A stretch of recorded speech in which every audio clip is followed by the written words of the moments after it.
Hello दोस्तों, नमस्कार। हमारे यूट्यूब चैनल सक्सेस मंत्रा बाय एसएम में आपका स्वागत है। दोस्तों, आज का हमारा टॉपिक है क्लास 10th। विषय जो है गणित है। नहीं, गणित नहीं है, सॉरी, गणित नहीं है। विषय है विज्ञान। ये मॉडल पेपर के रूप में है, जो 20 क्वेश्चन ऑब्जेक्टिव आते हैं, तो उसमें से है।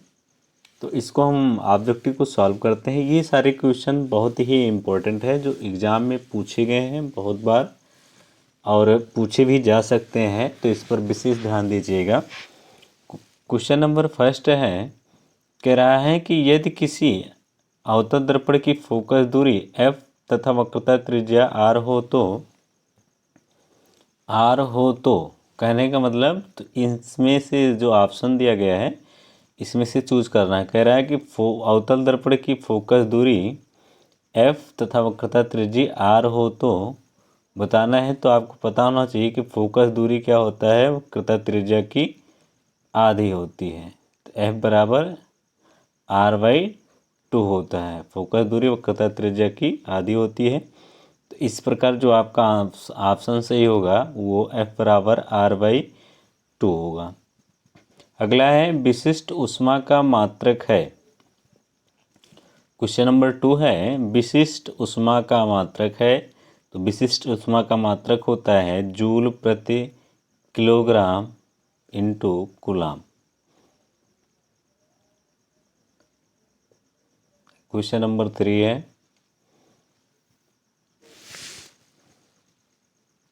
क्वेश्चन नंबर 3 क्या कह रहा है, नेत्र लेंस होता है।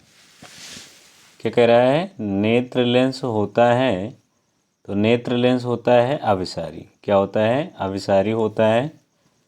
तो इसको हम ध्यान देंगे। नेत्र लेंस होता है अभिसारी। अगला है, वोल्ट प्रति एम्पियर प्रदर्शित करता है। वोल्ट प्रति एम्पियर प्रदर्शित करता है, किस पे करता है। कह रहा है वोल्ट प्रति एम्पियर किस पे प्रदर्शित करता है।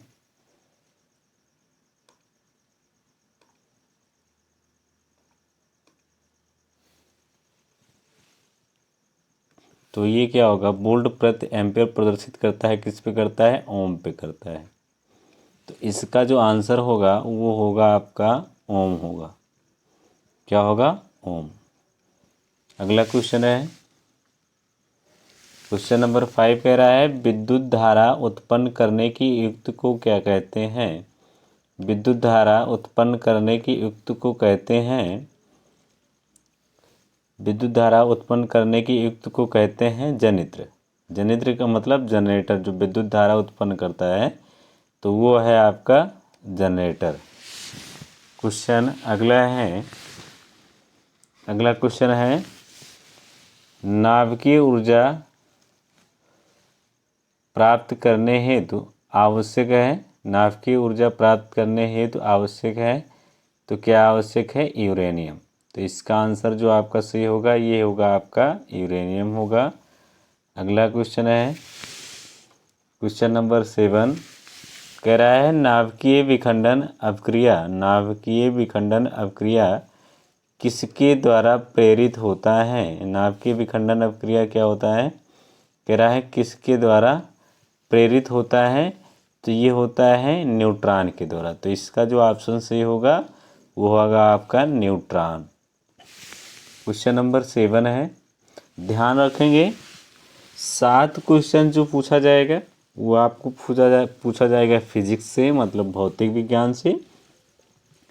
और 6 क्वेश्चन ऐसे रहेंगे जो पूछा जाएगा केमिस्ट्री से। और 7 क्वेश्चन ऐसे रहेंगे जो पूछा जाएगा बायोलॉजी से। तो ध्यान रखेंगे। एक क्वेश्चन नंबर 8 है, कह रहा है ZnCuSO4 एरो ZnSO4 ऊपर दी गई रासायनिक अपक्रिया किस प्रकार है। ये कह रहा है किस प्रकार है, रासायनिक अपक्रिया किस प्रकार है।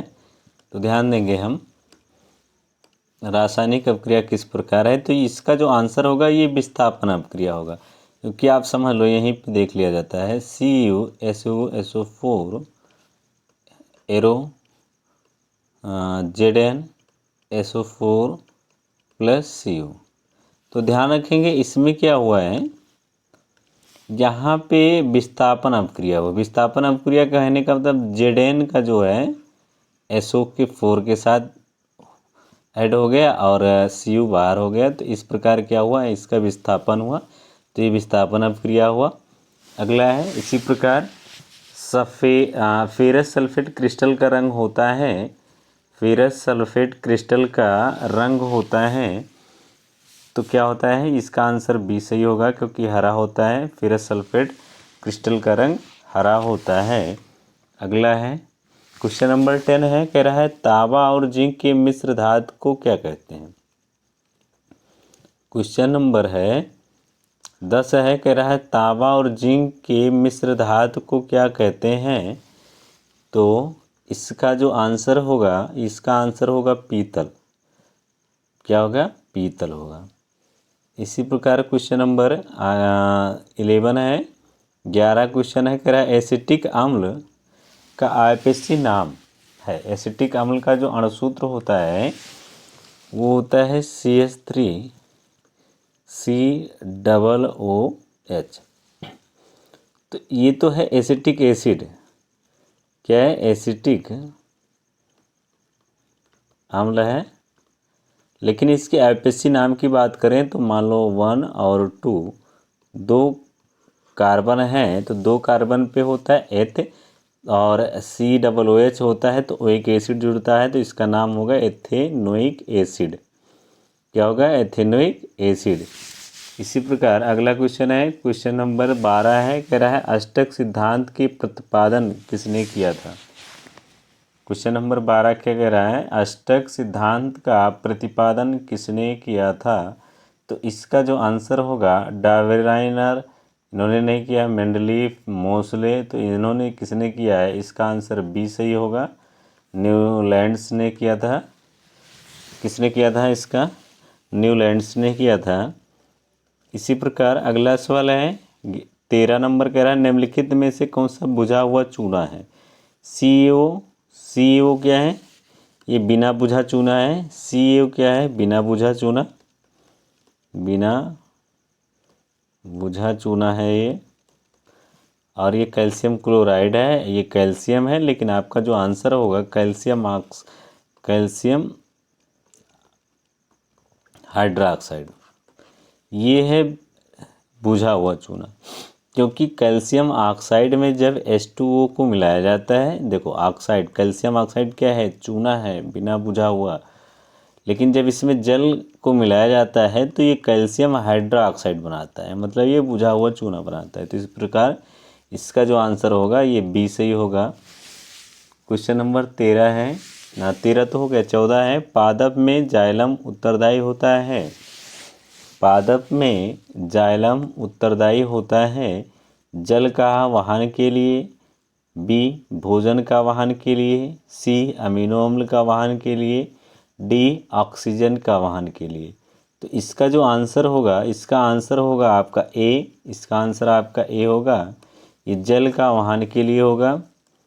तो इसका जो आंसर होगा, इसका आंसर आपका होगा ए, जल के वहन के लिए।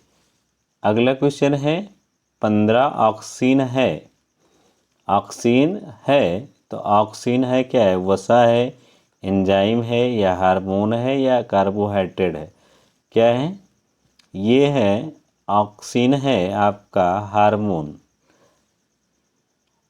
ऑक्सीन क्या है, हार्मोन है। नेक्स्ट है क्वेश्चन नंबर 16, कह रहा है मनुष्य के युग्मक में गुणसूत्रों की संख्या कितनी होती है। 23 होती है, बी 46 होती है, सी 22 होती है, या डी 22 जोड़ा।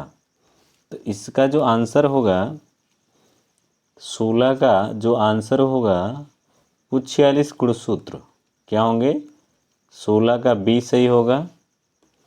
क्वेश्चन नंबर 17 है, कीटों के पंख और चमगादड़ के पंख किस तरह के अंग हैं। तो ये समवृत्ति अंग है। इसका आंसर क्या होगा, सी होगा। क्या है, समवृत्ति अंग है, ना तो समजात अंग होगा ना अवशेषी अंग होगा, तो इसका आंसर सी होगा।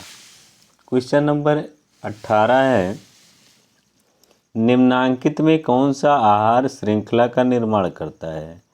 घास, गेहूँ तथा आम। बी है घास, बकरी तथा मानव। सी है बकरी, गाय तथा हाथी। और डी है घास, मछली तथा बकरी। तो इसका जो आंसर होगा घास, बकरी तथा मानव होगा। क्वेश्चन नंबर 19 है। 19 कह रहा है कि निम्नलिखित में से कौन बायोगैस ईंधन का स्रोत नहीं है? निम्नलिखित में से कौन बायोगैस ईंधन का स्रोत नहीं है?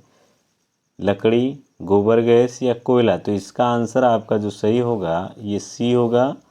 19 का आंसर सी होगा, क्योंकि नाभिकीय ऊर्जा ही है जो बायोगैस का ईंधन का स्रोत नहीं है। नेक्स्ट है क्वेश्चन नंबर 20 है। कह रहा है हृदय से रक्त रुधिर को संपूर्ण शरीर में पंप किया जाता है फेफड़ों द्वारा या निलय द्वारा या आलिंदों द्वारा या इसमें से सही सभी? तो 20 का जो आंसर होगा वो आपका बी होगा। क्या होगा? 20 का आंसर जो होगा वो बी होगा, क्योंकि निलय द्वारा ही संपूर्ण शरीर में रक्त का जो है पंप किया जाता है। तो इस प्रकार मैं आशा करता हूँ आप समझ गए होंगे। टोटल कितने क्वेश्चन थे? टोटल 20 क्वेश्चन थे, जिसमें 7 क्वेश्चन जो 7 क्वेश्चन थे वो भौतिक विज्ञान से, तथा जो फिजिक्स से थे वो 7 थे, और केमिस्ट्री के 6 क्वेश्चन और बायोलॉजी के आपके 7 क्वेश्चन। तो इस प्रकार 20 क्वेश्चन हो जाएंगे। तो ऐसे ही 7 क्वेश्चन भौतिक से और 6 क्वेश्चन केमिस्ट्री से और 7 क्वेश्चन आपका बायोलॉजी से पूछा जाएगा। तो बहुत ही बेहतरीन तरीके से हमने 1 से लेकर के 20 क्वेश्चन जो है ऑब्जेक्टिव क्वेश्चन किए हैं। तो मैं आशा करता हूं कि आप लोग समझ गए होंगे। यदि आपने हमारा चैनल सब्सक्राइब नहीं किया है तो सब्सक्राइब ज़रूर करिए। धन्यवाद।